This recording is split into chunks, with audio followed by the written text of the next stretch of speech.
So we're working with a global manufacturer, 5 billion in annual revenue, growing steadily through acquisition. And anyone who's been on the acquiring side knows that every new business unit or organization that you acquire brings its own set of needs, quirks, and operational requirements, all while the to-do list of things that have to happen just keeps growing. And so for this latest acquisition, we needed to migrate them from their marketing automation platform to the one of the acquiring company, enhance their existing e-commerce integration with connected preference management, and integrate Salesforce. So this wasn't new territory for us. It was the fourth division that we migrated, each one built on the same scalable foundation that we designed from the start. And so although it might seem like a straightforward integration effort,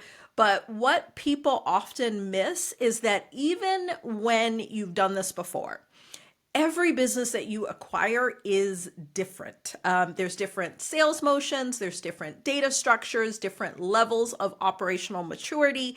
And if you don't adapt without breaking all of the governance that you have in place, you are just going to create chaos. And so for this division, the complexity was a little bit deeper. So unlike the others, they were integrating Salesforce as their CRM. And although they were using the same e-commerce platform, the setup currently allowed shoppers to opt in at checkout. And so we weren't just migrating over their campaigns. We had to protect that data hygiene, preserve that division level contact visibility, and make sure that those opt-ins during checkout triggered a welcome journey. And this is one of those situations that one misstep, and we really risk dirty data or breaking down the customer experience. And so for many organizations, onboarding a new division means months of discovery, custom requirement gathering, and operational heavy lifting. It can truly feel like its own full-time job. And with all the moving parts of an acquisition, it really can feel huge and complex and like a restart every single time. And so here's where we changed the game. So we saw this coming. If I go back to when we implemented that first division, the parent organization, we designed the infrastructure knowing that there would be more divisions. This is an organization that grows by acquisition. So we built a data model, we built governance rules, contact level security, and preference management in a way that could really flex as the company grew and give each of those divisions a bit of autonomy in how they chose to run marketing while still staying compliant. So this time, although we still needed to understand this division's unique needs, it was a much smaller lift. Instead of starting from scratch, we walked them through the current structure and focused on only where they differed, so their uniquenesses. And so this strategic foresight was baked in from the beginning, making it possible for, with every new division, we can move quickly and with confidence.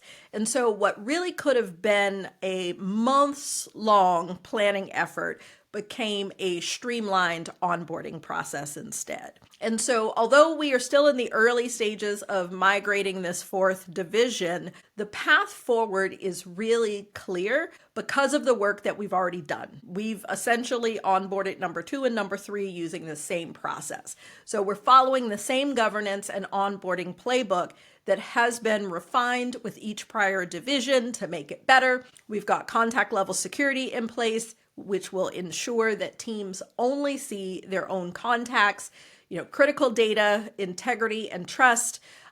We're expanding the preference management integration with their eComm platform so that those opt-ins at checkout flow directly into the platform and trigger the right journey. This is something that other divisions that are already within the marketing automation platform will be able to use as well. And on the Salesforce side, we are aligning data updates to respect the current governance while accommodating this division's unique workflow.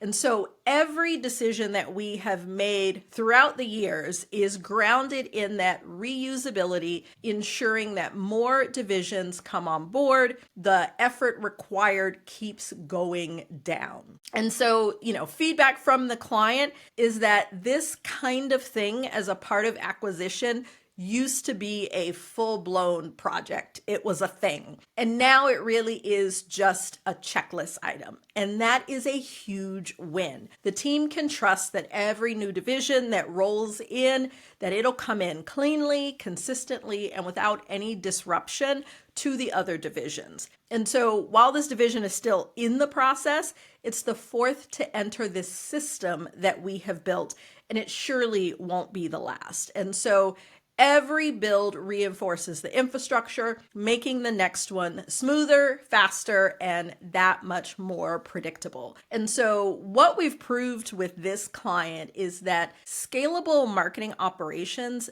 doesn't start with the tech. It starts with that infrastructure.